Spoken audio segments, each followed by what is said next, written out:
a jolly swagman camped by a billabong under the shade of a coolabah tree. He sang as he watched and waited till his billy boiled. You come a waltzing Matilda with me. Down came a squatter, he was... This program tells the story of Waltzing Matilda, Australia's most popular song, which was written by Australia's favourite bush poet, Banjo Patterson.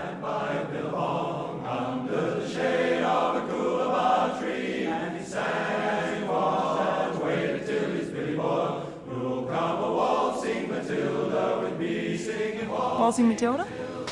Oh, I like it because it's traditional. It's the Australian bush. Waltzing Matilda is the greatest song ever written for Australia and it always will be. It's like a national song by mistake, which is just wonderful. I mean, every Aussie would embrace that and say, wow, marvellous. Who else has got a song that's about the a bloke that's a thief and the cops are after him, for Christ's sake? It's got romance, it's got adventure, it's got death, it's living, it's got the whole lot, and I think it's a wonderful old song. Down came the troopers, 1, 2, 3. Where's that jolly jumbuck you've got in your tucker bag? You come a waltzing Matilda with me. Oh, it's a great song, great tune. But I would be a bit embarrassed if it were played at my state funeral. It represents Australian white people and black people. This is a national, what is it now, multicultural society? The charm is really in the kind of rhythm of the song, but the words themselves are very dark. It's like a black comedy, really. Because it always brings the hair up on the back of our neck. Wherever you go, if you sing Waltzing Matilda in a group, the whole group can join in. When I think of Australia, I think of Waltzing Matilda because the tune is so infectious. It's a fantastic tune. If I was an American, I'd stand up and put my hand on my heart and I'd salute the flag or something like that. But being an Australian, I'll just sit there and I'll just feel bloody proud. Because not really many people in Australia do know the true history of Waltzing Matilda.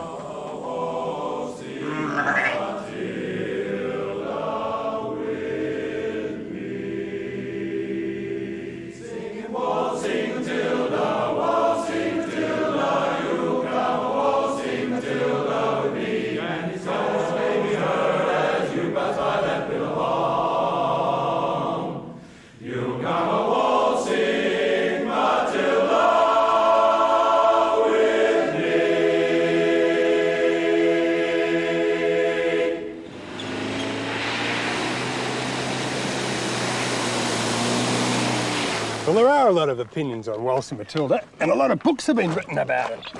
But there's still a lot we don't know. So we're going to take our own map book and our own books on Waltzing Matilda, and we're going to take the track winding back, and we're going to find out exactly what happened all those years ago.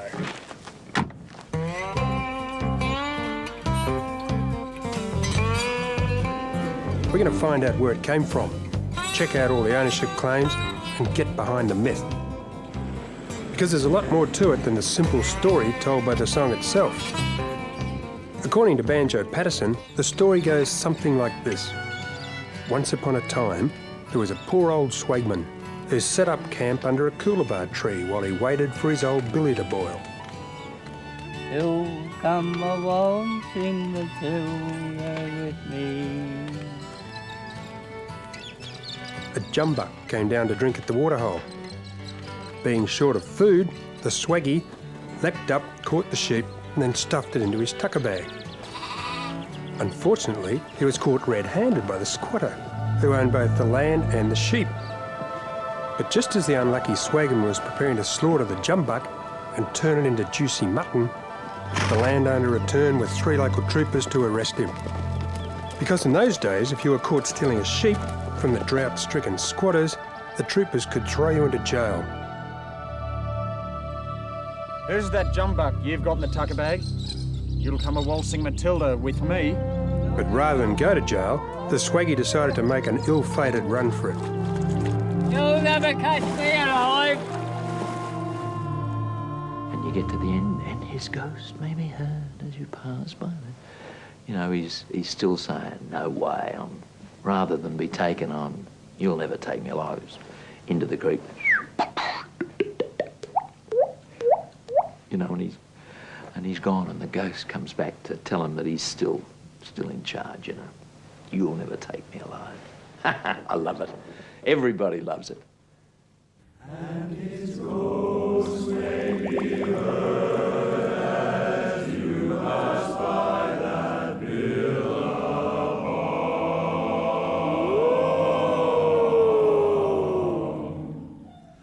You come a waltzing Matilda with me.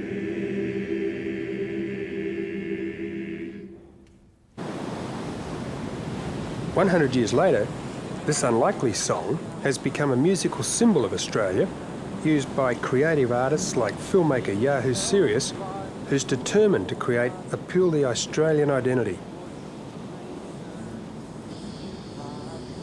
I guess the reason I use Waltzing Matilda in my movies is because Waltzing Matilda is a song of the Australian tribe. And essentially the movies have been about the Australian tribe, about our times, our generation, our culture. And there's really no way of depicting that in film unless you have the soundtrack to go with it. And the soundtrack of the Australian tribe has been, you know, for 100 years, Waltzing Matilda. That's just the way it's been. You know, Waltzing Matilda is to the Australian tribe what God Save the Queen is to the English. And God knows why we ever sung it here. It doesn't belong.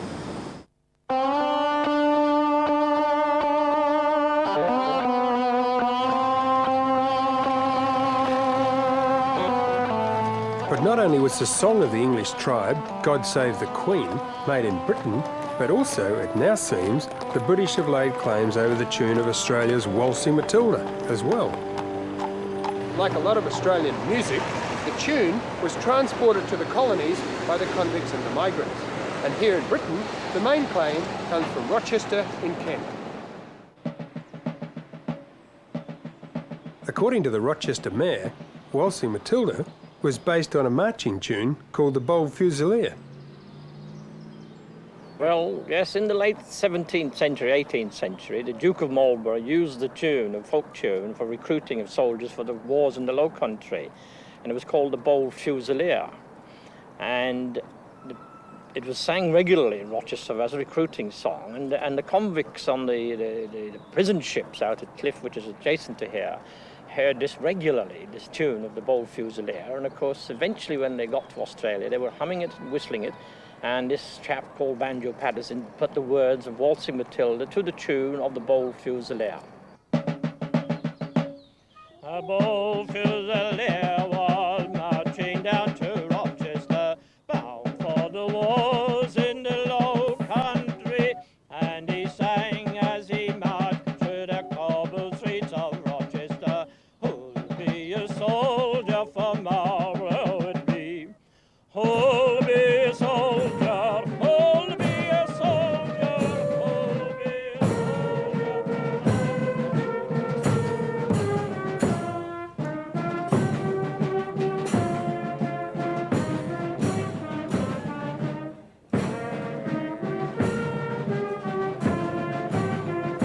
And I should think the Australians, with all due respect, would appreciate the fact that Waltzing Matilda didn't originate in Australia.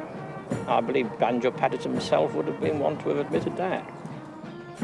But a rival claim on the origins of Waltzing Matilda comes from another marching tune called Craigie Lee, from Bonnie, Scotland. Well, I don't want to be too rude about the people in Rochester and Kent, but it's pretty evident that Waltzing Matilda came from the Craigie Lee March.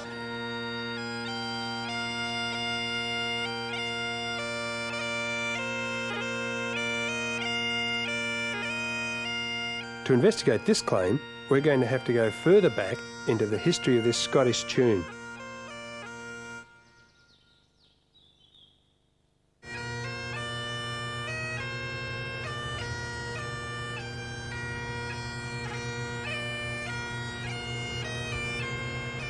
The Scottish claim they also have a marching tune that was the basis of Waltzing Matilda.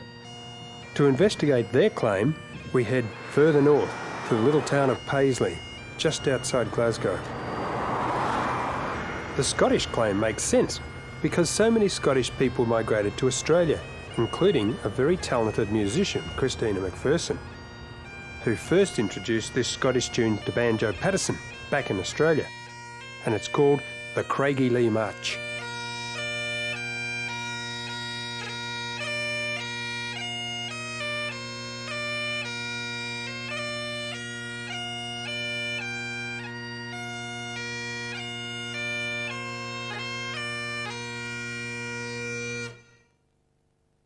Although Christina McPherson first heard the Craigielee tune in 1894 in Warrnambool, the tune actually comes from Scotland, here in Paisley, famous for its patterns, and where the local people claim it was based on a poem by their 18th century poet, Robert Tannahill.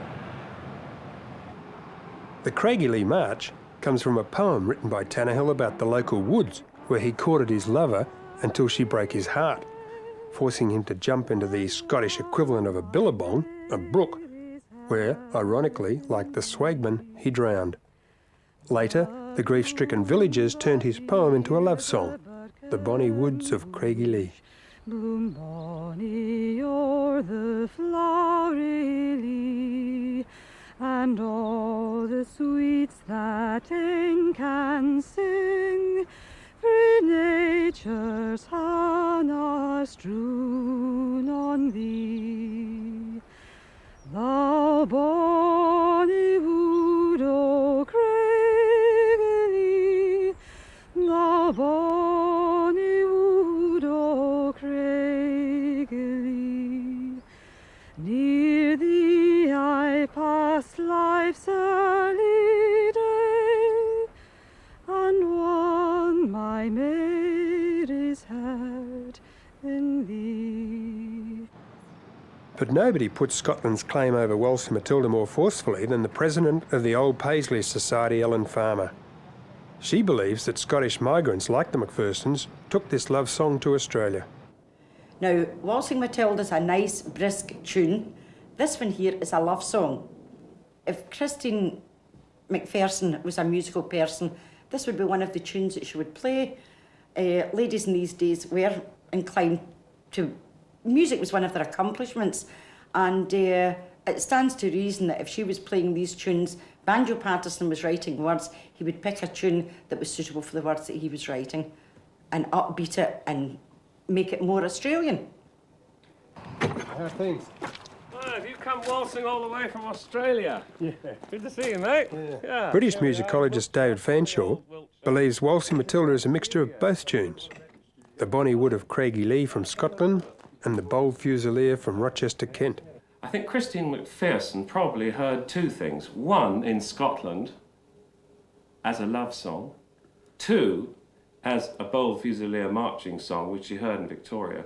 And then she played to Patterson probably as badly as I'm playing. Excuse me, but I can't play the piano.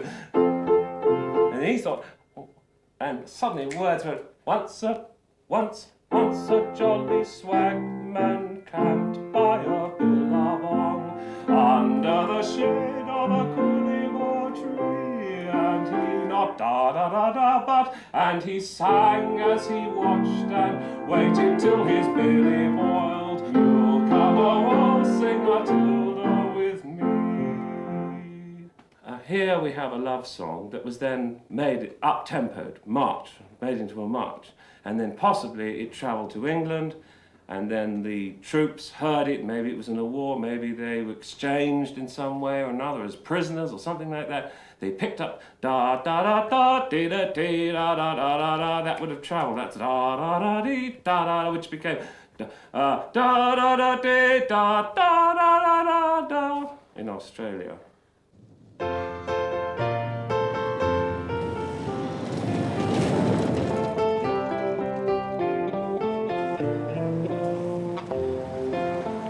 It's the only song that Australians will sing if motivated by love of their country, and it's been bopped and rocked, and I've recorded it 4 times, ranging from waltz tempo, which suits because it originally comes from the old German thing, Waltzing Matilda.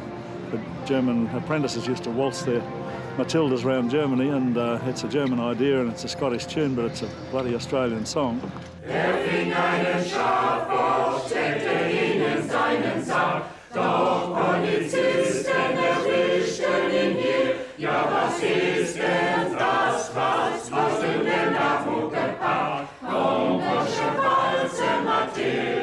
The tune may have come from both Scotland and Rochester, but the Germans claim to own the key words of Waltzing and Matilda, saying that they're part of Germany's own swagman tradition. Waltz is a roll, and waltzing means you have to keep rolling along. So when you go off waltzer, you got to keep moving. You cannot stay in one place for too long. And Matilda derives from Mechtilde. Mechtilde is a German goddess, which is the mighty woman. It's really a powerful woman. And when a journeyman went on his journey, he had his Matilda, which was all his might, what he had, all his possession practically. That was he called it Matilda because it was something very Mechtilde. Waltzing Matilda, you come a waltzing Matilda with me. And he sang. The patriotic poet, who then mixed these German words with the English and the Scottish tunes, adding an Aussie flavour, was Banjo Patterson, who for some reason inspires Australians to this day. He's loyal to his country, he's got a talent, he put it out in his works, and that's all it's about, you know. Other people do it in their way. I mean, he never apologised for it, he had no cultural cringe, and he spoke about it. He spoke about the place, he spoke about what he liked about it, what he didn't like about it, what made him happy and what made him sad. You come a waltzing Matilda with me. How do I get from here up to Orange? Okay, up through the mountains, through Lithgow and Bathurst, and it leads you all the way up to Orange. And what's over up at Orange? That's where Banjo Patterson was born. All right.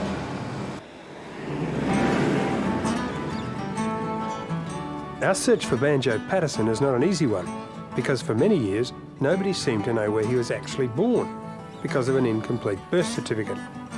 But now local researchers in the New South Wales town of Orange have staked out a new claim and even created an annual festival around it.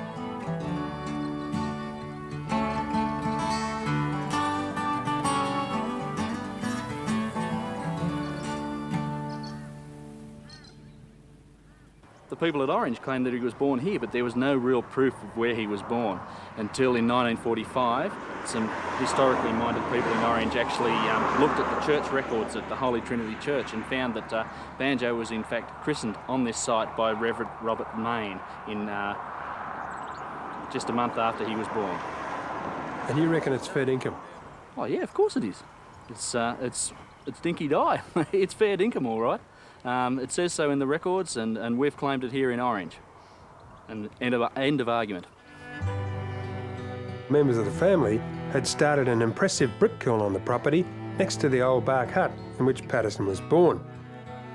But despite the link with Patterson, the local council decided in 1972 to demolish the kiln, thus removing the last remaining evidence of Patterson's birthplace.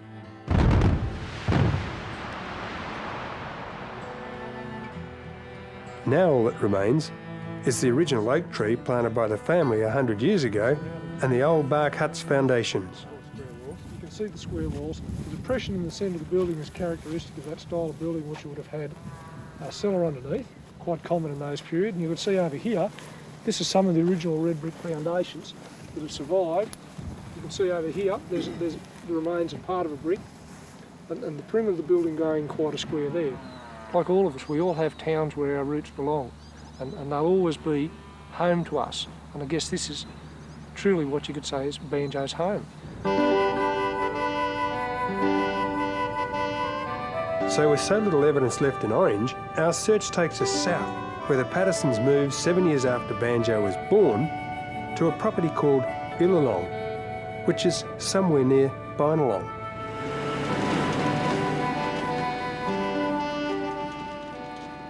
You go over the first overhead railway bridge And then there's Illalong Creek. Well, it's about 100 yards this side of Illalong Creek on the left-hand side. And how can you tell it? It's got Illalong on the gate. But how can you tell the house, the slab home?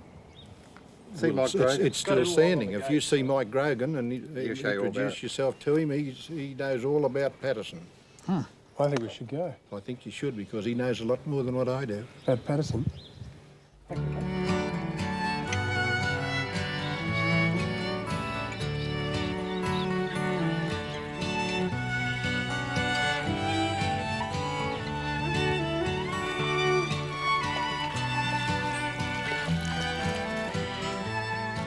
As it turns out, Patterson did grow up here and played on this Illalong Creek, catching yabbies, just like the children of the present owner of Illalong, Mike Grogan, who believes Patterson developed his love and knowledge of the bush on this property, where the young poet was inspired by the spirit of the bush, which did have friends to meet him and kindly voices to greet him.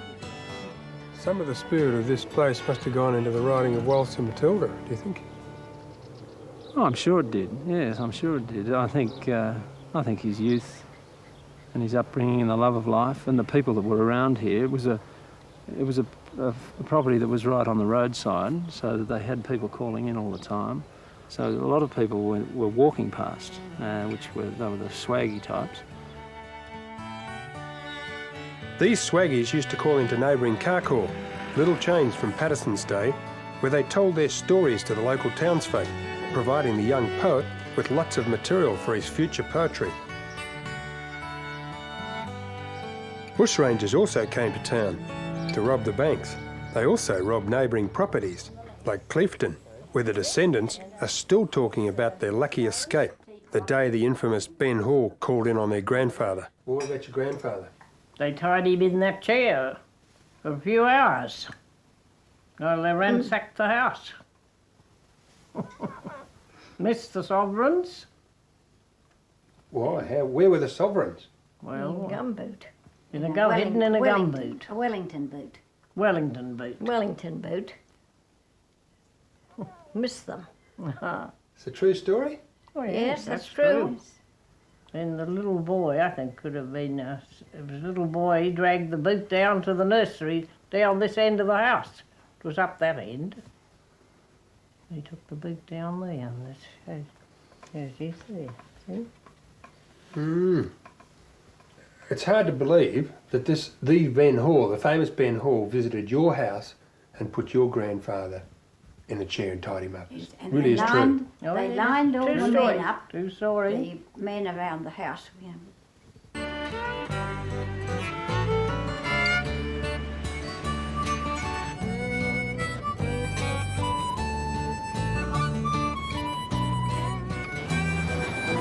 Fortunately for Patterson, when he moved from the country to Sydney, he came to stay with his maternal grandmother, Emily Barton, here at Rock End Cottage, which is now a restaurant. But then, not only was it the most uplifting environment for a young country kid, but as it turned out, it was a centre for the study of poetry.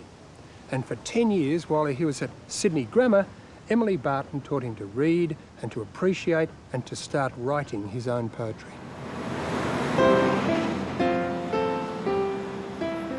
The 11-year-old country boy enrolled in Sydney Grammar, where he studied from 1875 to 1880, excelling in most subjects and improving the professional standing of the Patterson family name. He participated in school sports and did his best to fit in, but he remained something of an outsider, with his own independent opinions that didn't always fit in with the old-fashioned discipline of this large and impersonal city school. It's notable that he never writes the kind of poetry he would have been taught in the school. He writes the kind that was popular in newspapers and in recitations at the time. It may have been a bit of a little revolt there. He also writes about the bush, mostly, and he tends to be dismissive about the city and about working in offices and things, and it's very much his muse, I think, is Clancy the Overflow, who's sort of the Andrew Barton Patterson who he would like to have been, you know, the free man who a drover drifting over the countryside. I'll read you a piece at the middle of the poem, which I think is significant. In my wild erratic fancy, visions come to me of Clancy, gone a-droving down the Cooper where the western drovers go. And the stock are slowly stringing, Clancy rides behind them singing, for the drover's life has pleasures that the townsfolk never know. And the bush hath friends to meet him, and their kindly voices greet him in the murmur of the breezes and the river on its bars. And he sees the vision splendid on the sunlit plains extended, and at night the wondrous glory of the everlasting stars.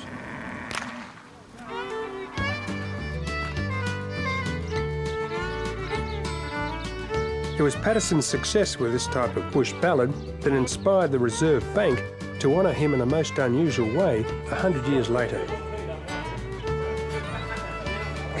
Well, this is about our shout. How about I start off? Brian, I'll start off by putting a banjo on the bar and we'll drink it out, eh? What's a banjo? A banjo? Well, you blokes may not realise it. I'm deeply into this, having been researching it. Have a look at them. I've been researching this for quite a while, and I can tell you what's on the $10 note and why I call it a banjo. It's Banjo Patterson. That's him in the bigger Cooper like mine. He's dressed up a little smarter, but it's the centenary note for the 100th anniversary of both Waltzing Matilda, up the right-hand corner, top right-hand. You just see Waltzing Matilda written in there behind the 10, and A.B. Patterson, which is his signature. And then on the left-hand side is Jack Riley, the man from Snowy River. And underneath it, it says, there was movement at the station for the word had passed around that the colt from Old Regret had got away. And that's the start of the Man from Snowy River poem, which is also 100 years old and 95. Yeah. It's a tribute to Australia's greatest poet. Right, yeah. But although Patterson won fame for writing Waltzing Matilda, it was really the woman who came up with the tune and won his heart who should get the credit. Christina McPherson.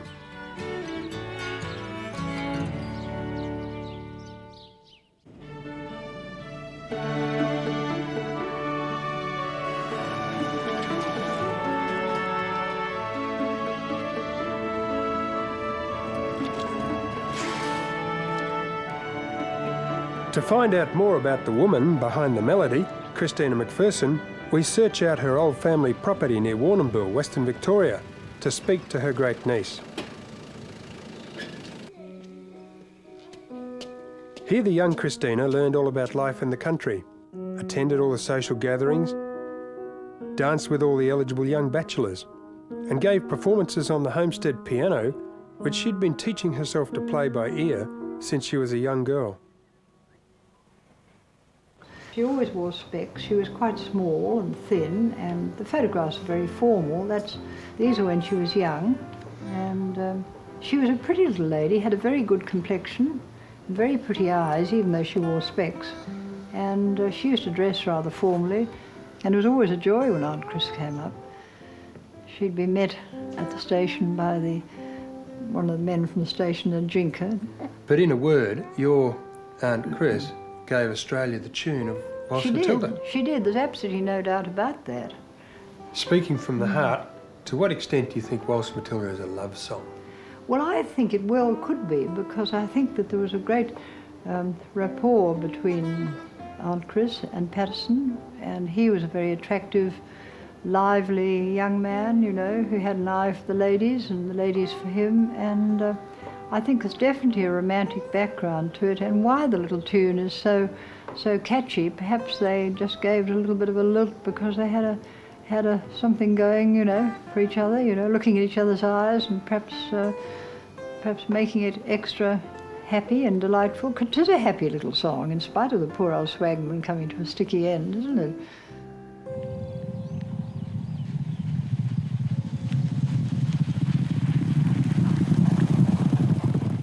Christina first heard the Scottish love song Bonnie Wood of Craigielee played as a march tune while attending a race carnival in nearby Warrnambool.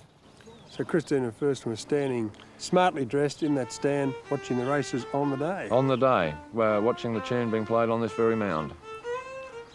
And who played it?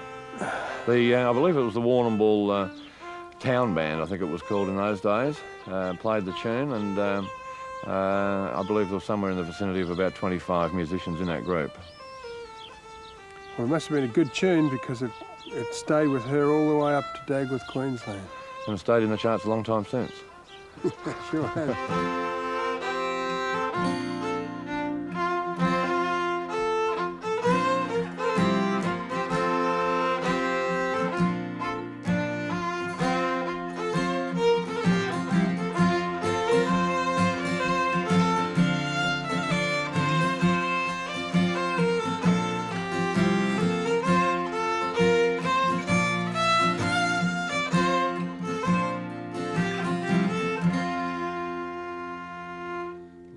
Lovely tune.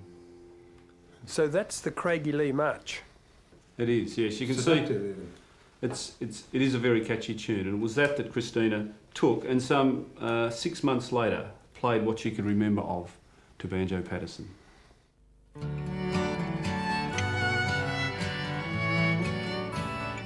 The romance between Christina and Banjo developed not long after Christina went to stay at her other family property, Dagworth, near Winton, outback Queensland, when the roving poet Banjo dropped in, looking for material for his bush poems in early 1895.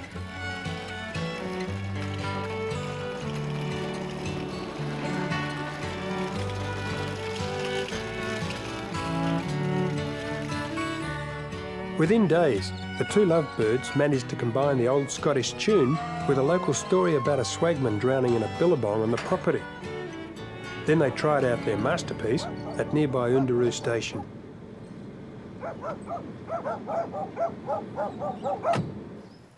Bill Tudor, meet Jonathan King. G'day, Bill. Jonathan. How you going? Bill's, Very good, how are you? Bill's the owner of Undaroo, and it's the place where Waltzing Matilda was first sung. Dinky Die? Dinky Die. Yeah, We are talking in the sitting room where Banjo actually sang the song, and as you can see, the walls, which are solid stone, are showing little or no signs of deterioration. The only deterioration being evident on the ceiling, where there's a little bit of peeling. Christina and Banjo rehearsed Waltzing Matilda many times, but at Undaroo, they could try it out properly because a professional singer, Sir Herbert Ramsay, was staying at the station. Who'll come a waltzing Matilda, my darling? Who'll come a waltzing Matilda with me? His great-grandson, Hugh Francis, still sings that Craigie-Lee version today. Who'll come a waltzing Matilda with me? Down came a jumbuck to drink. Since it was first sung in 1895, it's attracted the attention of many painters, including Broken Hill's Pro Hart. This former miner, who's done very well out of his Australian bush paintings, also believes the romance between Banjo and Christina could have inspired Waltzing Matilda. How you going, Jonathan? Good. Good to see you. Good of you to see us, actually. Good.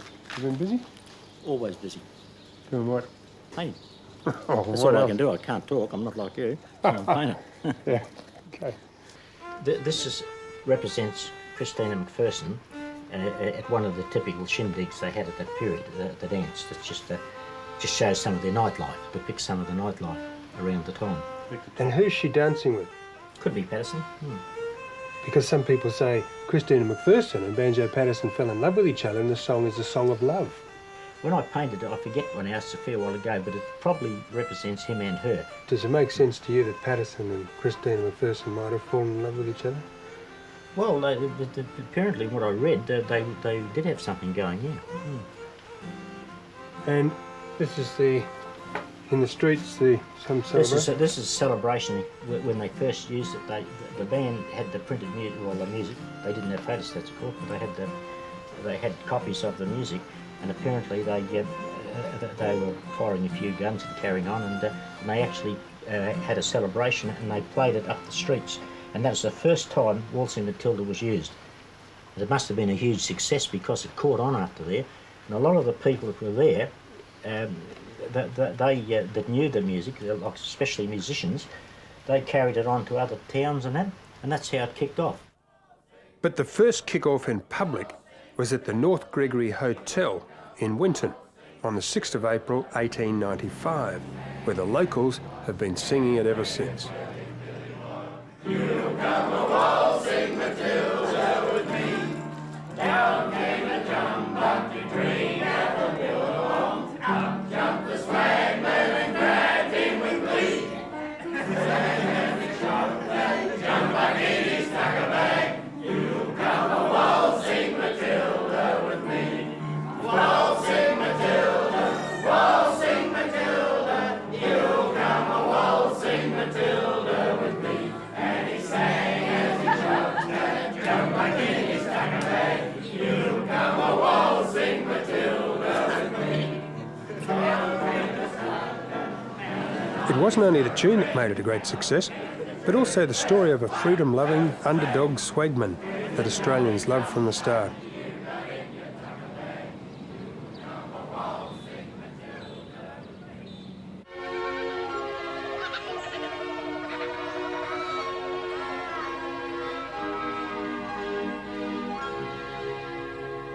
Once a jolly swagman camped by a billabong under the shade of a coolabah tree. Sang watch later, who'll come a waltzing Matilda with me? Waltzing Matilda. One of the reasons why Australians have fallen in love with Waltzing Matilda is because the swagman represents the romantic ideal of the free life of a rover.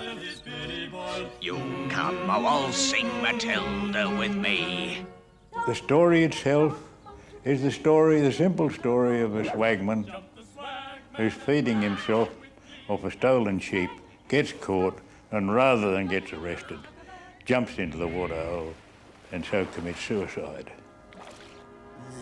The suicidal swagman becomes a type hero of the Australian love affair with the underdog. You'll never catch me alive. I like painting them, as a matter of fact. For Australian outback painters, the swagman has become much more than just a tramp with a blanket roll on his back. In fact, Hugh Saury, who once carried his own swag, has been honouring the swagman on canvas for 25 years. And I painted the rear view of the swagman, which I like doing, for the simple reason that I always think a back is very suggestive. And not only that, I want the identity of the swagman to remain anonymous, because he typifies a breed, an Australian breed. Rapidly, well, I suppose a disappearing breed. Some people reckon that swaggies are idiots, but what do you feel? No, the swagman is in no way a fool or an idiot. And for anyone to depict him as such is quite erroneous, because he was some sort of what we call the gentleman of the road sort of thing, like a shearer or anyone like that. So now I'll sign it if you like. I dipped in the red paint here. I've now dipped in paint. And there's the thumbprint for you. Right, well that's it. Now the old chap can walk into the setting sun.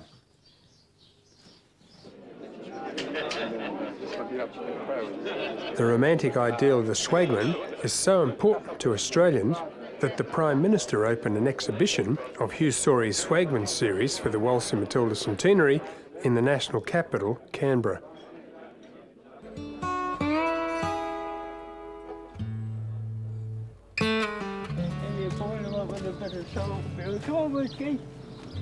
Ready, boys? We have a cup of tea. Although the swagman, who still carries his swag on his back, is a disappearing breed, there are still a few continuing the tradition out back. In fact, going bush was a thing people did long before Patterson's day, as Australians have loved escaping the cities, believing that they, or a part of them, belong in the bush. But what is it that keeps these old swagmen out on the track all their lives? I don't know. I think it's the freedom, I think. Freedom there. Once you get out in the bush, it's a different story out there. It's an open book. You learn to live with it. Many of these here go out bush now. They'd be lost over a couple of days.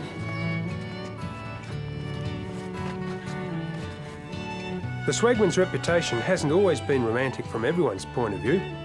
Sometimes they've even been seen as the bogeyman.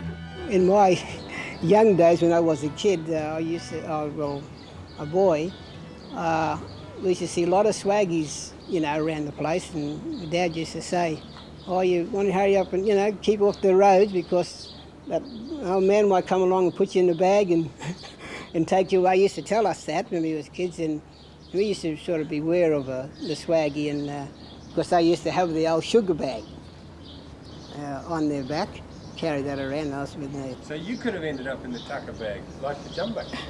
That's right. Yeah. Well, I've actually met him in the early years when I was very young, of course, and they always walked around with a big army coat on, especially in cold weather, and you could tell them they'd be carrying their swag and billy cans and things like that. But these days it's social service. There wasn't any in those days. It was a sort of travelling on the next town and see what you could get to it. You jump the rattle and all that type of stuff. And there's a romantic thing about the swagman, the person on their own wandering, a big country. There's a romantic quality to that. Point is, it's probably not very romantic when you're the person doing it. You're broke, you're on the road. I think a swaggy feels that the country is his. He doesn't pay any rates, he doesn't elect any politicians, and their laws really don't belong to him. He feels that, and I feel that the country is mine, and I'm part of it, and I don't abuse it. I don't abuse anybody that's on it, and I like to feel that in walking the country, I'm part of the land I'm walking in.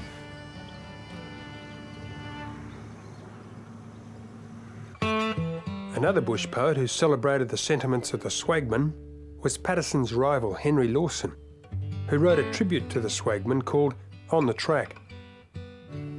The old year went and the new returned in the withering weeks of drought.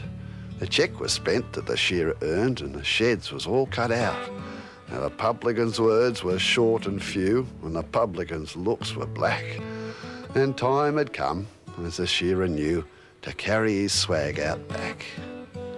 For time means tucker, and tramp you must when the scrubs and plains are wide, with seldom a track that a man can trust or a mountain peak to guide. And all day long in the dust and heat, when summer is on the track, with stinted stomachs and blistered feet, they carry their swags out back. As a poet, perhaps nobody knows the mind of Patterson's rival better than Robin Ramsay, the actor who's played Henry Lawson on stage for years. Well, it's like, I think, as Banjo said, they were both searching for the same reef when they went out back. Lawson sort of did it the hard way. Lawson went out back in the middle of a drought, largely by himself, and walked from Burke to Hungerford back 300 miles. Whereas Banjo went out there in the middle of a nice spring, with horses and servants and one thing and another, and it was all very nice. So that's almost the difference. Lawson did it the hard way, so he writes of the suffering, not without a great deal of humour. He writes, I think, deeper because of that experience and because of his own upbringing. Whereas I think Patterson writes with great charm and a great sense of wonder, but doesn't quite have that depth. And that's why Henry Lawson is an international figure and Banjo isn't. Chong Wang Ho, the artist who created a logo for the centenary celebrations, analyses the swagman from the migrant's point of view. I see the Jolly Swagman as an extreme version of the migrant story, who is been uprooted from home, Mother England, and he's been plunked into this new place, which he can't make home. He's dispossessed, he's without money, he's without a place to live, which is all metaphorical. So he steals a sheep, which is a symbol of the new nationhood that he can't yet claim. And it's clear in the lyric he can't claim it because up comes the landowner and his troops, and they go, "Hoy, fella, what right do you think you have to that?" So no right to the nationhood at all.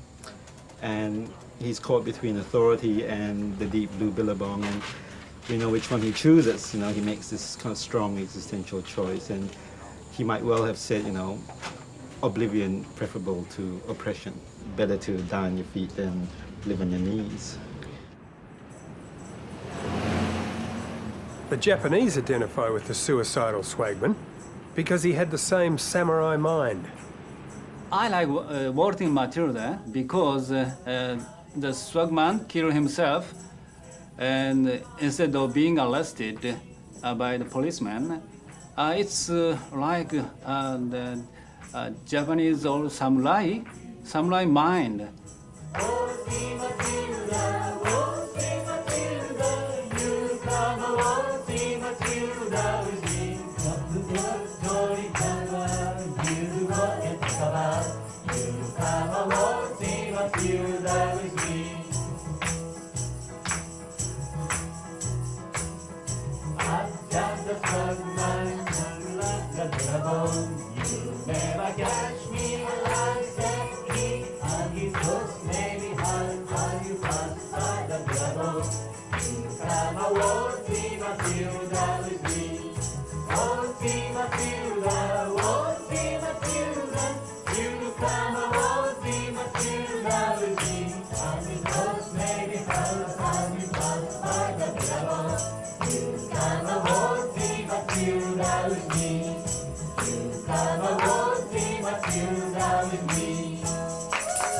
So it seems Patterson's swagman has become something of an inspiration to the world.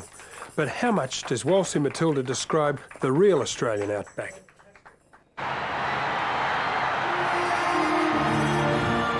Since Patterson's day, Australia has created its heroes on the sporting fields, where heroic achievements can win instant fame.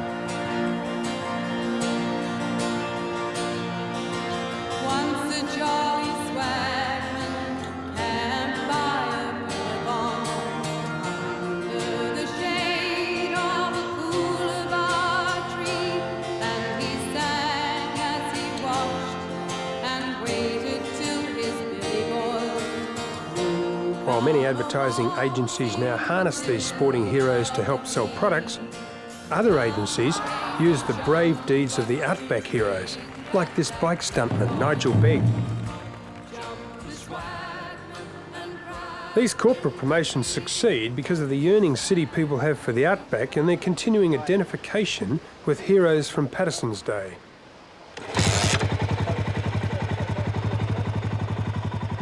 As we're finding out on this search, some of these heroes still exist, even if the modern squatter has traded in his thoroughbred for a motorbike.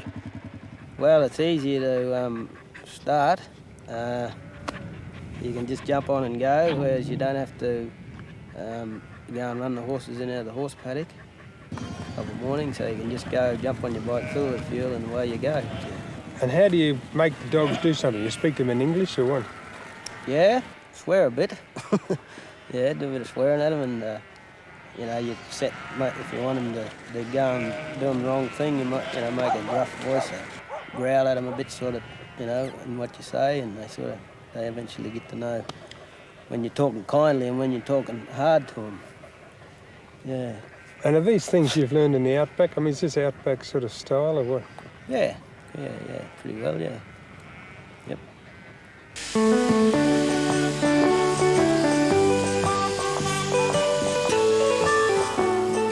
The heroes of the sheds are still shearing the way they did in Patterson's day, continuing the outback tradition that he loved, even if they have switched over to electric shears. In Patterson's day, when they used the hand shears, the shearers were the kings of the outback. In those days of the blades, shearing hundreds of sheep in a day was a mighty achievement. During the 1890s, when Patterson was outback, shearing legends like the heroic Jackie Howe shore 321 sheep in one day, a record never broken.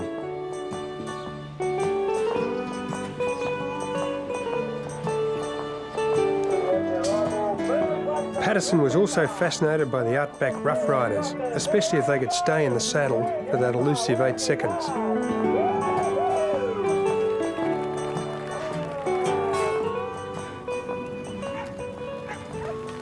Down south in the Snowy Mountains, they're still riding mountain ponies to muster cattle in the same region where Patterson met Jack Riley, the man from Snowy River himself. Riley lived and died in nearby Corryong, Victoria, and told Patterson the story of the Great Ride that inspired Patterson's ballad, The Man from Snowy River, written just before Waltzing Matilda. Silver Brumby author Eileen Mitchell, who's been managing the same cattle property since Patterson's days, is a classic example of the type of bush character that Banjo put in his ballads. She's a living link between the horse age of Waltzing Matilda and the present. You think Patterson knew something about horses? Oh, yes. Oh, yes, of course he did. But then nearly everybody that didn't live right in the city knew something about horses then. What's the best of Patterson? What's his legacy? What's he left us? Oh, wonderful, wonderful ballads. Yeah.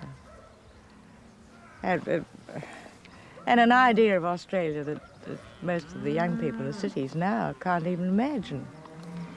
You know, it's amazing. I get letters from kids. I get masses of letters from the Brumby fans. And they'll say, I really saw a horse today. And it's quite amazing. Eileen Mitchell is not the only person in the bush who's worried that the real outback world of Waltzing Matilda is fast disappearing. Country music performer Slim Dusty is also a living link between the days of Banjo Patterson and the present. He's actually been performing since the 1940s when Patterson died. A champion of the bush who's been fighting to keep Patterson's world alive for over 50 years through hundreds of successful songs, he now fears the traditional outback Australian culture has never been under greater threat. There's still a very strong feeling that we've got to hang on to our culture stronger than ever. I think in lots of cases the biggest enemies to our culture are a lot of our politicians. They only think of themselves and their political party and forget the real meaning of protecting our heritage, you know. But we really have to hang on to it because, you know, America, the umbrella of American culture is going all over the world. But we're Australians, we don't want to be Americans. There once was a jolly swagman cat. The closest thing to a modern banjo is John Williamson, who collects bush stories and turns them into songs. He sings the Queensland version of Waltzing Matilda, which he says best reflects the spirit of the land. Sing it! Waltzing Matilda, Matilda, my darling. Come waltzing Matilda with me. And he sang as he watched and played until his belly boiled. I believe the spirit of the land is the one thing that can bring all Australians together, whether you're Aboriginal or whether you're originally Chinese or whether it doesn't matter what.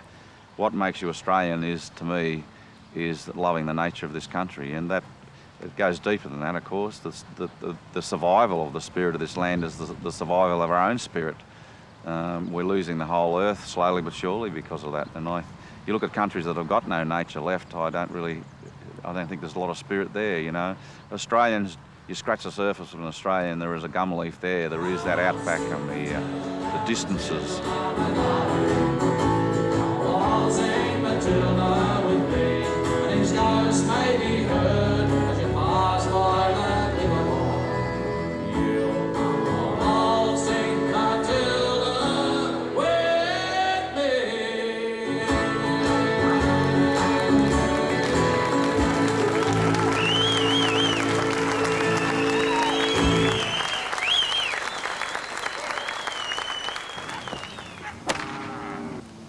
Banjo's favourite heroes were the outback drovers, who still ride behind the mob singing because the drover's life has pleasures that the townsfolk never know. They still write the same sort of poetry Patterson wrote about Clancy the Overflow, whose mate said he'd gone to Queensland droving, and we don't know where he are. Pretty much all drovers write poetry, and I mean, they got a lot of spare time when they're sort of tailing out. And, you know, so, you know, if you've got a pen and paper there, you might as well be writing something, so just a matter of sitting down doing it. Oh, as I say, I think just, you know, people out, you know, once they get out of the city and that, and, you know, they can let their thoughts go a bit and might as well write a bit of poetry. All right, well, this is one I wrote myself. I must admit. Sip the wine, drink the beer, sing loudly and merrily for all to hear. To be alive amongst fine friends, lovely lasses and handsome gentlemen. Let's sing and dance till black turns to gold. The youth of our breast shall not grow old. Leave your worries of the daily grind, and the answers you seek in the wine you shall find. Hail to the wine flask, a warm glow will stay, ailment and injury will fall away. Blow the flute with the golden tune, stroke the harp with her mellow loom. Count your luck till the day you die, the less unfortunate in the ground they lie. So drink now and let merry us make, for a crowded hour is the best of life to make. And to you, my friends, may the creeks run full. You right? Ooh. And may we all be the closest of friends until the last beer we pull.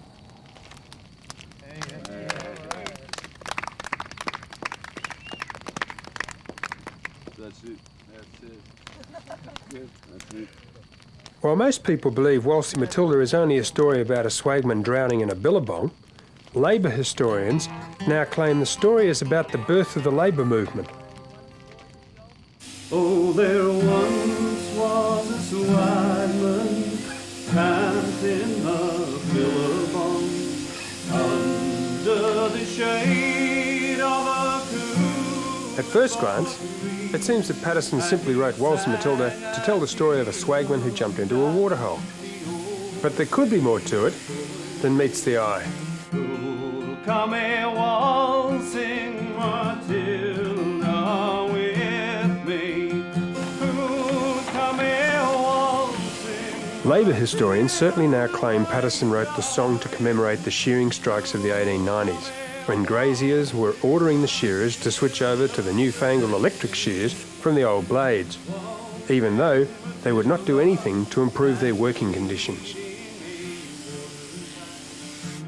Which is why the shearers banded together and organised one of the biggest strikes in Australian history. Well, when the shearers' strike was started, the shearers wanted better working conditions because the working conditions in those days were really pretty rough and the old shearing sheds were rough. There was no showers. They had to pay for their food, everything about the place. Shearing with blades all day was much harder, both on the hands and on the back. And old-time shearers who can remember those days believe the strike was more than justified. Pretty hard work shearing. Oh, well, you work 8 hours and the moment you stop, your pay stops, your contract. You only get so much a sheep. You've got your expenses to meet. You know, like that. What were you fighting for, you shearers in the old days? Oh, just principle. That's all, the principle of the thing, you know.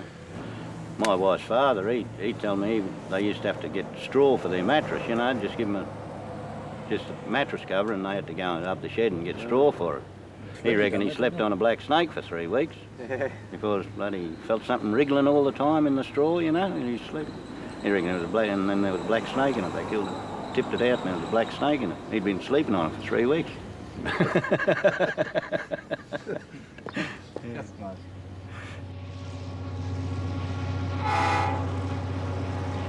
To find out about the strike that happened while Patterson was out back riding Waltzing Matilda, we drove further up the Matilda Highway to where the great strikes of 1891 and 1894 took place, in Barcaldine. The strikers inspired new nationwide trade unions and a political party to represent the left. The shearers, who called the strike, invited their mates to meet and discuss the issues under the shade of an old gum tree, subsequently honoured with the name the Tree of Knowledge. It was a political turning point that today's graziers understand only too well. The first time that we had in Australia organised labour, because in the shearing sheds it was a congregation of big numbers of people. So you had, say, in Dagworth Station, you probably had, might have had 15 on the board, another 15 or 20 men in the shed, so there'd be 30 men all concentrated in one place.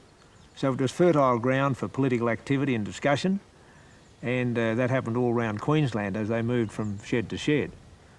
So that the fact that Waltzing Matilda was constructed and developed in 1895, at that period in time, obviously had those sorts of overtones of political debate, social unrest, and this whole long-running traditional battle between the shearers and the squatters.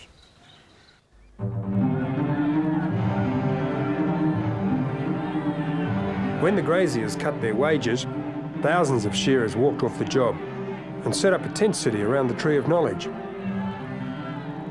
Trade union leaders then travelled up from the cities to help them raise funds, develop their log of claims and organise a fighting force for the industrial battle that loomed.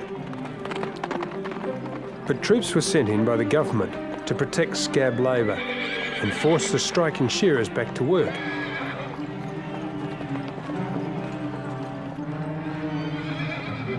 The troops rounded up the 13 leaders of the strike, who after a controversial trial were convicted and went to prison for 3 years, becoming the first outback martyrs to the cause of the labour movement. Local Labor Party Secretary Doug Gesh says punishment for striking shearers was tough. Well, this is actually solitary confinement. In through the door here. This is what the shearers are going to put up with for a bit of for unlawful assembly and a bit of seditious language. Would you like to try what it's like in there? It looks a bit rough yeah, to me, mate. Look what she's like in there. Just, Well, wait a second. Can you open it from the inside? No chance. We'll just lock her up here. And close this up here like this, and that's it. One of the striking shearers who refused to go to jail, Samuel Hofmeister, made an ill-fated run for it, becoming a legendary figure for the left, as Bruce Davidson explains. One of the main instigators was the chap that actually burnt the shed down, which Banjo Patterson wrote the song about, Waltzing Matilda. And what did he do after he burnt the shearing shed down, this fella? He went to the bush, and that's when he jumped in his billabong and committed suicide. And that's a true story? Well, as we're led to believe, that is a true story of Waltzing Matilda. Now, Hofmeister had been involved in burning down the Dagworth shearing shed. It was a gun battle. It was a very violent act, and Hofmeister suicided the next day. Patterson was only a few months later at Dagworth. He had intimate knowledge of what happened, and of Hofmeister's death, and from that point the song was written. Do you think Samuel Hofmeister is the swagman in Waltzing Matilda, sort of disguised in Patterson's way? I think it's possible.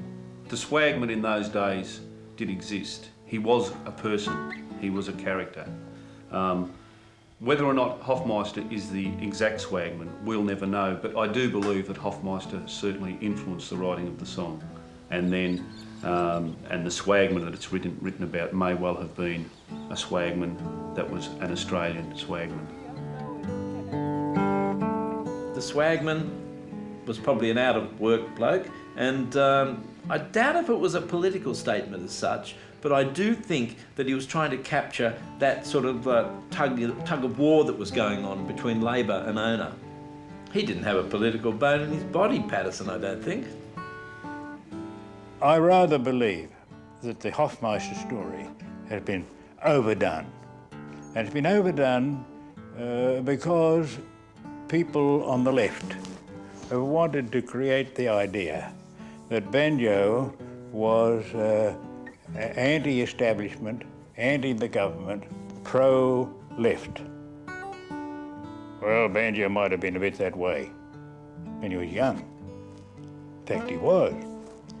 But in 1892, he decided that if you can't beat him, you better join him.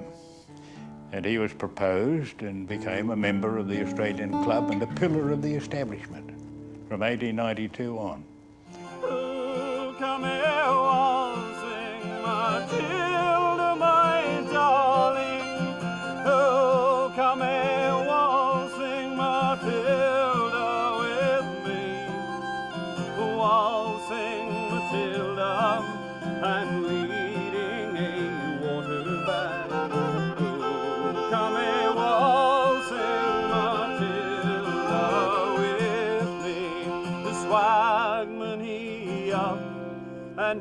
jumped into the water hole, drowning himself by the Coolibah tree, and his ghost may be heard as it sings in the billabongs. Oh, come a waltzing Matilda with me. Oh, come a waltzing Matilda, my darling. Oh, come a waltzing Matilda with me. Waltzing Matilda and leading a water bag. Oh, come a waltzing Matilda with me.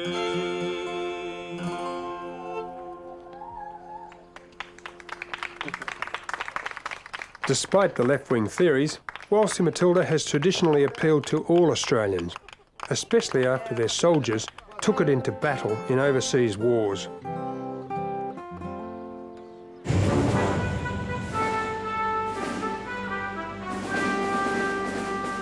Waltzing Matilda has become a powerful signature tune all around the world since it was first publicly performed in this humble little outback town of Winton. And this is mainly because Australian soldiers have taken it into battle so many times. As the Waltzing Matilda centenary promoter, Bluey Bostock explains. Our soldiers in the First World War made it famous. They sang it in the trenches of Gallipoli. They sang it on the way home. They sang it coming down the gangplank of the boat when they came back home again. Their sons and their younger brothers sang it when they were fighting off the Japs in New Guinea and Malaya and those places. They sang it in the Burma railway line, and they sang it when they come back home again. The first time Australian soldiers took it to war was in 1914, and nothing tells that story as well as the musical tribute from Eric Bogle. Now when I was a young man, I carried the pack. I lived a free life on the Rover, from the Murray's green basin to the dusty outback. Well, I waltzed my Matilda all over. Then in 1915, my country said, son, it's time you stop rambling, there's work to be done. So they gave me a tin hat and they gave me a gun, and they marched me away to the war. And the band played Waltzing Matilda as the ship pulled away from the quays, and amidst all the cheers, the flag waving and tears, we sailed off for Gallipoli. And how well Although Gallipoli claimed the lives of 7,500 Australian soldiers, nearly 40,000 died here in the Somme Valley in France, fighting the Germans. After the beginning of the German big offensive of March 1918, the Australians occupied this site, and they stopped this famous German offensive, and they cleared the village. And after they cleared all this part of the department, it is very important for us, because it was very important for the liberation of this part of the department. It was for the German the beginning of the end of their war.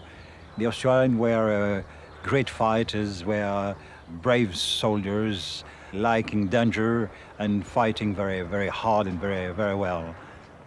They saved the life of the people, not only of Villers-Bretonneux, but all this part of the Western Front. Once a jolly swagman comes to buy a billabong under the chairs of a Coolibah tree, and he sang and he watched and waited till his belly bowled. You'll come a Waltzing Matilda with me. Rosie Matilda, Rosie Matilda, you'll come a Rosie Matilda with me. And he sang and he watched and waited till his billy ball. You'll come a Rosie Matilda with me. If ever there was a corner of a foreign field that is forever Australia, it's Villers-Bretonneux, where the grateful townspeople have adopted Australian place names in memory of the thousands of diggers from all states of Australia who died there. The diggers not only liberated the town, but also protected it for the rest of the war and helped rebuild it from the ruins. So the local teachers have vowed to teach Waltzing Matilda to each successive generation, so that the French will never forget the sacrifices and never forget Australia.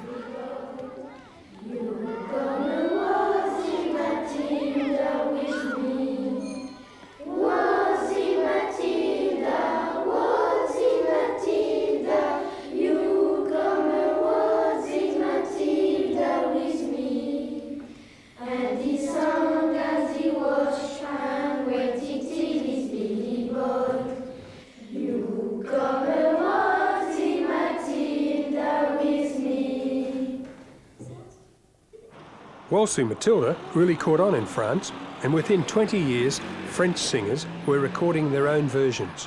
Years ago, I heard Yves Montand, the French guy, recorded that.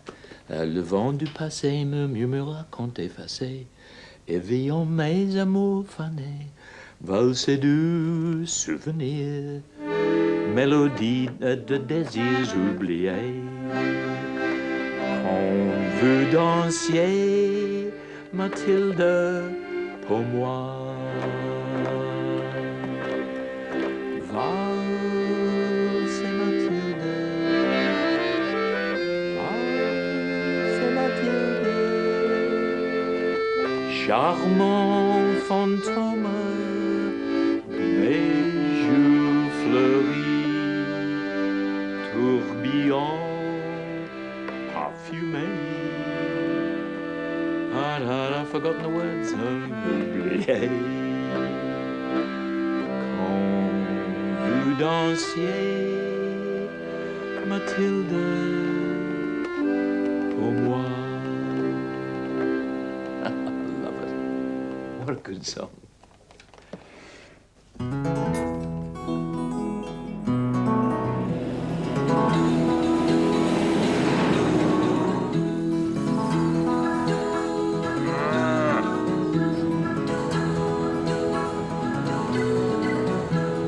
Since the war, the song has become even more popular as an international export, and in Victoria, near the little town of Avoca, there's a country bloke who's been appointed by the Australian government as a global ambassador for Waltzing Matilda. He's got his own gospel version of the song and a beard that looks as if it's been growing since the days of Banjo Patterson. He's dry and dusty. Mind the back dog and leave you. Yeah? Once there was a swag come down by a billabong under the shade of a cooler tree, and he sang as he watched, waited till his billy boiled. He sang, "You come a waltzing Matilda with me."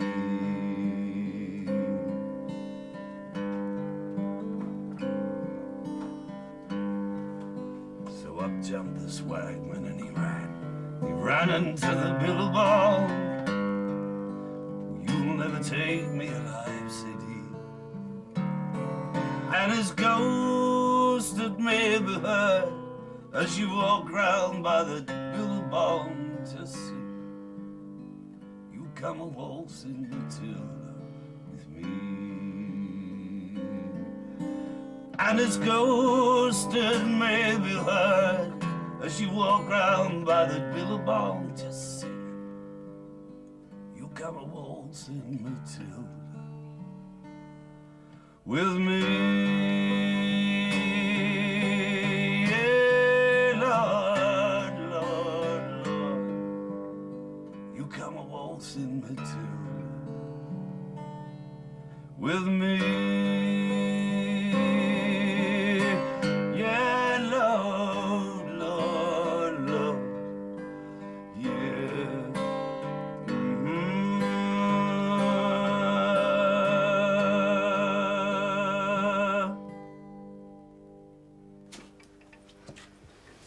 Well, it sounds like a Negro spiritual to me.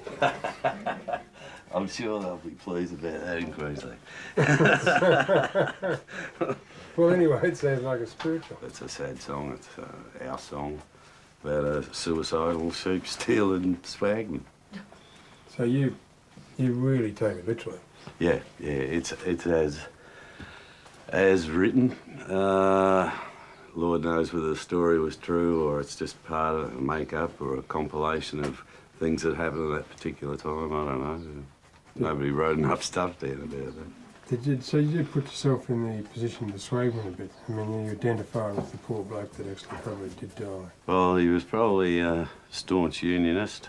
I don't know, I've never been in a union in my life, so I don't know about that. But, yeah, like, it's underdog stuff, so... yeah. Where have you sung it? In a nutshell? Brazil, Bahrain, Bali, bloody America, all over the shop.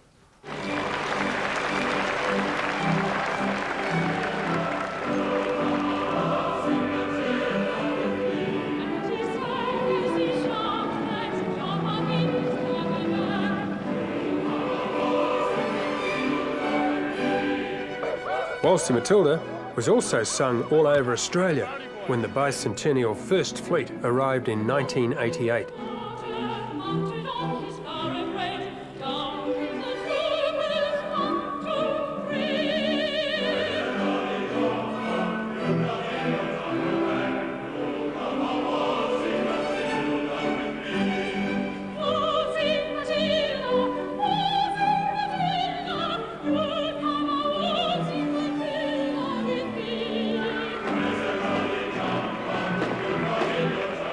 The success of Waltzing Matilda during the bicentenary suggests it could become Australia's national anthem by the next big celebration, the Centenary of Federation in 2001, with or without a republic.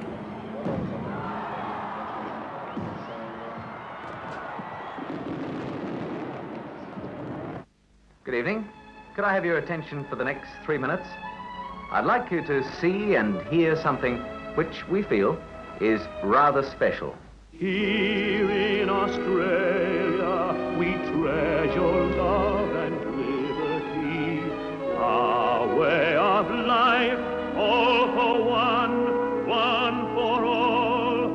We're a peace-loving race, but should danger ever threaten us, let the world know we will answer the call.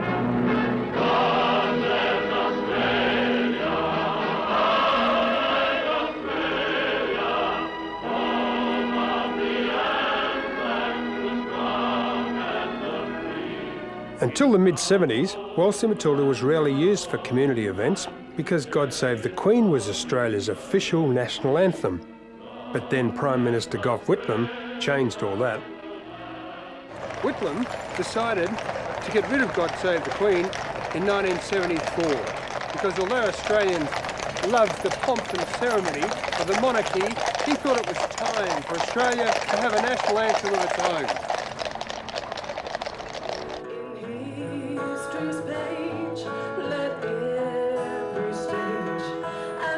That new national anthem became Advance Australia Fair, not because Whitlam didn't think Waltzing Matilda was suitable, but because the people preferred Advance Australia Fair over Waltzing Matilda.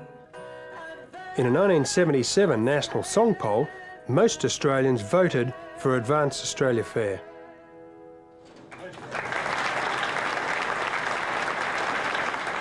But 20 years later, it seems they're still fighting over it.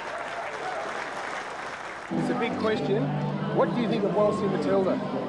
Great. How come it's not our national anthem? That's what I want to know.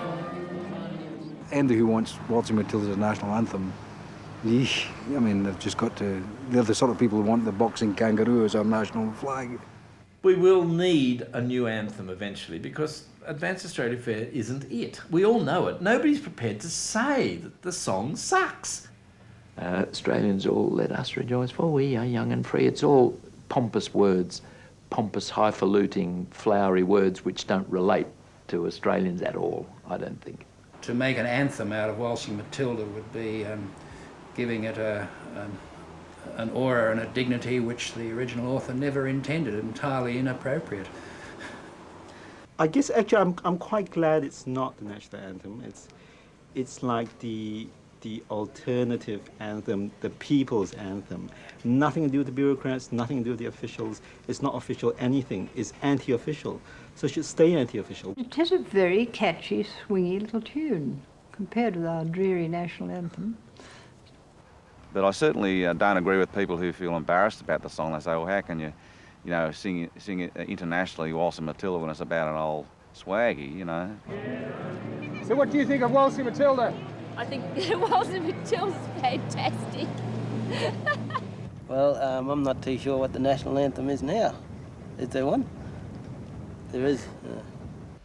Once a jolly swagman camped by a billabong under the shade of a coolabah tree, and he sang as he watched and waited till his billy boy. The version considered for the national anthem was not based on Christina McPherson's Scottish tune, but was arranged by Mari Cohen, who used the tune of the Bold Fusilier, which is the one we all know today. In 1903, Patterson was approached by the management of Inglis and Company, who were tea merchants, and they wanted to buy the copyright of the song so that they could use it in advertisements for their brand of so-called Billy Tea. Well, Patterson agreed to this, and Mari Cowan arranged a version of the music, but she didn't compose the music. That's a sort of myth that's been generated, and the words printed in connection with the advertisement for Billy Tea undoubtedly added to the popularity of the song. It became so popular in this commercial world that the Americans snapped it up, registering the copyright, as Melbourne lawyer Ian Baillieu explains. Yes, we need to distinguish between the words and the music.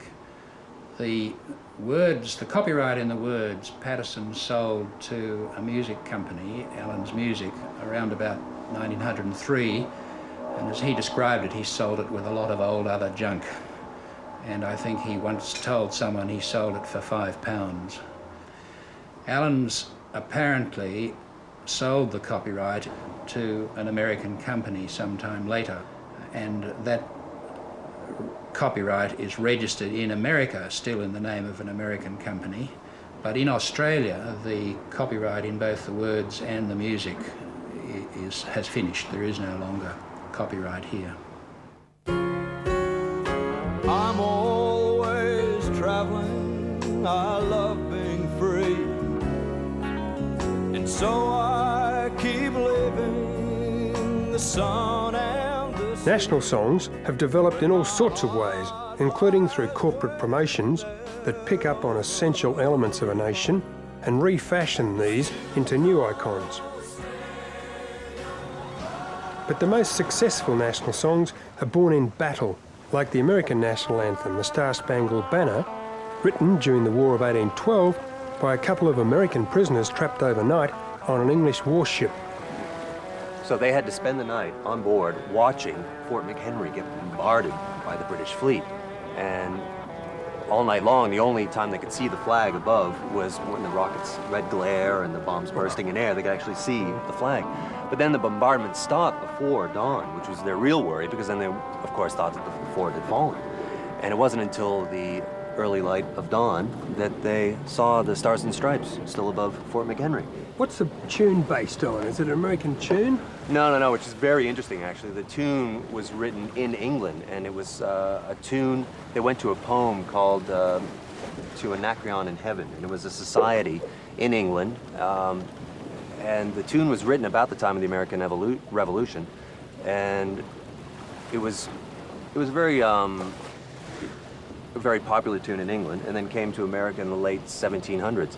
So it's really quite ironical that now that the Star Spangled Banner was set to a British tune 30 years later. So, Chad, what's an appropriate version of this national anthem for us to play now? Well, I think what would be very interesting is to actually play the tune as it originally was written, to an Anacreon in heaven, so you can hear, because I think most people know the Star Spangled Banner, know the melody, but it'd be interesting to hear the words that it was initially written for. I think it'd be quite interesting. Do you want to give that a try? I think we could. We've got all the gear here. I think we should try it.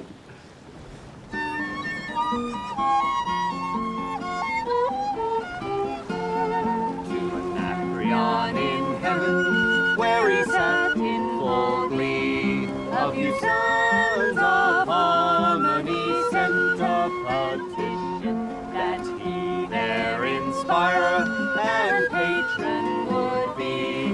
When the answer arrived from the jolly old Grecian, voice, fiddle, and flute no longer be mute. I'll lend ye my name and inspire ye to boot.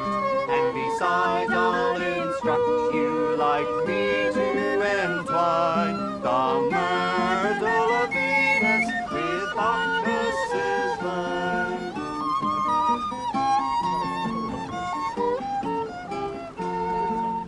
Anacreon in heaven.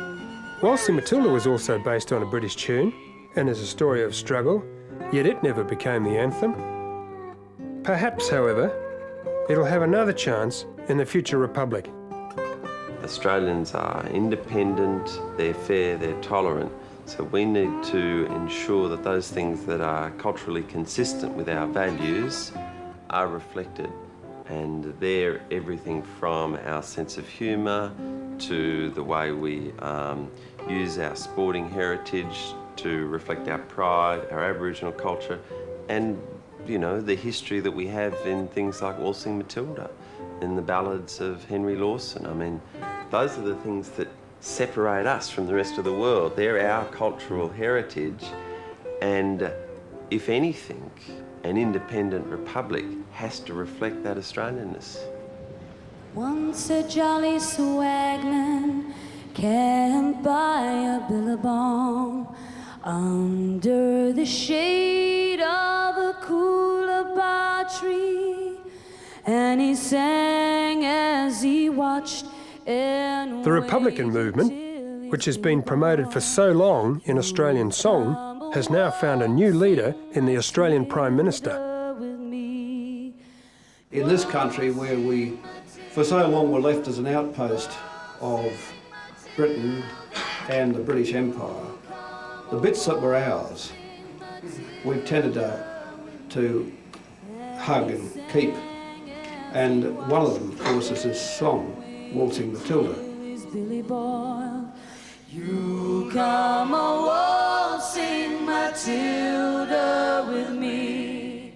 This song has been right through these years, part and parcel of whatever we are.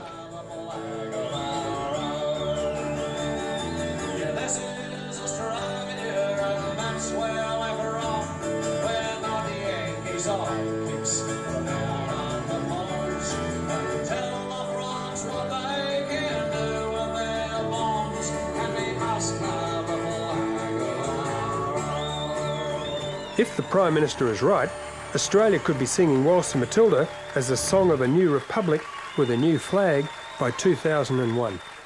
I'd like to see it 2001. I think that'd be absolutely fantastic. It'd be just, what a celebration it'd be, you know. What, to have a republic? A republic and a new flag. New flag for 2000 for the Olympics, so we can stop promoting the Palms when we win a gold medal, and put up a really Aussie flag, and 2001 for the republic. I think by then the people that are on the fence at the moment will realise that it is just about being full-on Australian. It's not about dictatorships or anything else. Things will just go the same as they are now, except that we'll have banners and we'll have a figurehead that is an Australian, not the Queen. The Queen's gone, the Union Jack's gone, and I think we'll really see what Australia's all about from then on. And what will we be singing? Oh, obviously, Waltzing Matilda, of course. Once a jolly swagman can't by a beer bong Under the shade of a coolabah tree. And he sang as he watched and waited till his willy boiled. You come a waltzing Matilda with me. Hold me, soldier, hold me a soldier. You come waltzing Matilda with me. And he sang as he watched and waited till his billy boiled. Who'll come a waltzing Matilda with me?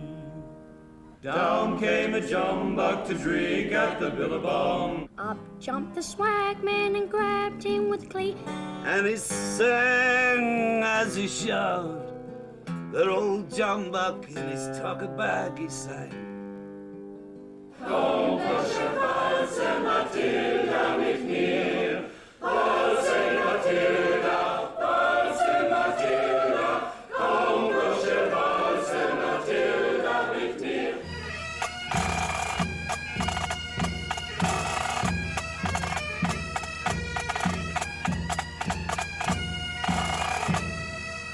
Bagman bent up, jump along a water hole, drown plurry self near big fella tree. Ghost him been seen all night by the water hole. You come a walk about, tilt along a me. You come a walk about, big fella round about. You come a walk about, tilt along a me. Lead 'em dilly bag, meat from a tucker bag. You carry plurry swag, tilt along a me.